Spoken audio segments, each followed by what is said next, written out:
La isla de Alcatraz, situada en la bahía de San Francisco, recibió su nombre en 1775 cuando los exploradores españoles llamaron a la pieza rocosa de tierra la isla de los Alcatraces. La isla estuvo deshabitada por completo, hasta que en 1847 Alcatraz fue tomada por el ejército de Estados Unidos. La roca tenía un valor estratégico extremo, especialmente durante los momentos de gran tensión política entre Estados Unidos y México. Así, en 1853 se inició la construcción de una fortaleza militar. Un año después se construiría un faro. En 1861, Alcatraz comenzó a recibir prisioneros de la Confederación, gracias a su aislamiento natural creado por las aguas circundantes. Se trataba de soldados, corsarios confederados, y simpatizantes del sur. Ellos fueron confinados en el oscuro sótano de la casa de guardia y las condiciones eran bastante sombrías. Los hombres dormían de lado a lado, de pies a cabeza, tirados en el suelo de piedra del sótano. No había agua corriente, ni letrinas. Estos hombres se veían limitados por las cadenas de hierro enganchadas a una gran bola y eran alimentados con pan y agua únicamente. En 1904, se comenzó a trabajar para mejorar las instalaciones que quedaron acabadas en 1909. Equipos de prisioneros ampliaron el muro y la empalizada de un nuevo comedor, construyeron una cocina, una biblioteca y un lavadero. Durante la década de 1920, Alcatraz fue cayendo en desuso. Solo el guardián del faro, unos pocos miembros del ejército y los presos más endurecidos se quedaron en la isla. El crimen de las calles y la agitación social de los años 1920 y 1930 hizo que el gobierno americano se planteara la construcción de una penitenciaría a prueba de criminales. Decidieron que Alcatraz sería el lugar perfecto y el proyecto se inició rápidamente, construyéndose el edificio sobre el antiguo fuerte militar. Los presos más incorregibles de todas las prisiones del país fueron enviados a La Roca.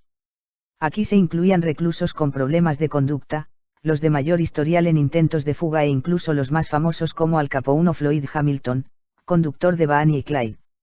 Los gritos de sufrimiento de estos hombres se podían oír a veces por todos los bloques de celdas, cuando eran golpeados en las celdas de castigo o agujero como les llamaban.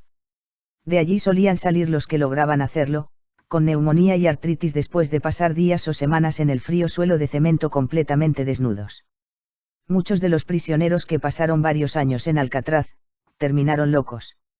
El 23 de marzo de 1963, Alcatraz cerró sus puertas para siempre. En 1972, el Congreso puso a Alcatraz bajo la competencia del Servicio de Parques Nacionales y fue abierta al público en otoño de 1973. Hoy día se ha convertido en uno de los sitios más populares y visitados gracias a los sucesos extraños que en ella se producen. Muchos creen que la energía de aquellos que vivieron y murieron en La Roca sigue aquí concentrada entre sus muros, un lugar donde pueden suceder y suceden cosas extrañas. Son innumerables los testimonios de vigilantes que dicen oír sonidos procedentes de algunas estancias como la sala del hospital, pero al dirigirse al lugar y registrarlo está vacío. Un empleado del servicio del parque declaró que había estado trabajando una tarde lluviosa y como el número de turistas no era muy alto tuvo tiempo libre para pasear un rato. Fue entonces mientras pasaba por la puerta que conducía a los calabozos, cuando oyó un grito desde el fondo de la escalera. Cuando se dirigió al lugar allí no había nadie.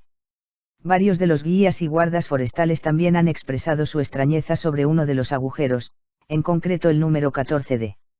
Según sus testimonios, hay un sentimiento de gran intensidad, como de opresión en el pecho después de pasar unos minutos alrededor de esa celda. Otro guía decía al respecto, esa celda 14D siempre está fría. Es incluso más fría que las otras 3 celdas oscuras existentes. No puedes entrar en ella sin la chaqueta. Una serie de antiguos guardias de prisiones, también hablaron de algunos incidentes aterradores que tuvieron lugar cerca de los agujeros y en concreto de la celda 14D. En 1940 durante la guardia en la prisión, un recluso fue encerrado en la celda 14D. Según el oficial de guardia, el preso comenzó a gritar a los pocos segundos de estar encerrado. Afirmó que una criatura con ojos brillantes se encontraba en la celda con él. Nadie se tomó en serio los comentarios y gritos del preso de que era atacado por algo. Los gritos continuaron durante la noche hasta que de repente se hizo el silencio. Al día siguiente, los guardias inspeccionaron la celda y encontraron al preso muerto. Una expresión horrible se reflejaba en su rostro y había claras marcas de unas manos alrededor de su garganta. Algunos oficiales creían que el asesino había sido el espíritu de un ex recluso. Para añadir más misterio. Al día siguiente de la tragedia, varios guardias estaban realizando un recuento de presos y el número era imposible porque faltaba el preso fallecido y sin embargo salían las cuentas como si estuviese en la formación. Cuando todos miraron más detenidamente, la figura del preso asesinado desapareció bruscamente ante sus estupefactas miradas.